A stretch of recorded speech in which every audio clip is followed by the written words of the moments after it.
குயிக்காக ஒரு வேர்க்கடலை சட்னி பார்க்கலாம்.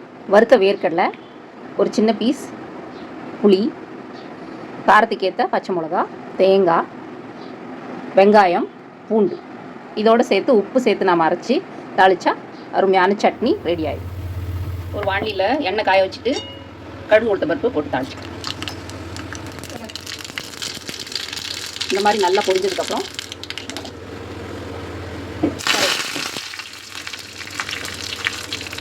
இதை அப்படியே தூக்கி அரைச்சி சட்னி. இது இட்லி, தோசை, உப்புமா எல்லாத்துக்குமே நல்லாயிருக்கும். ரவா கிச்சடி எல்லாத்துக்கும் நல்லாயிருக்கும். அருமையான வேர்க்கடலை தேங்காய் வெஜிடபிள் வீட் உப்புமா கூட இந்த சட்னியை நம்ம சர்வ் பண்ணுறோம்.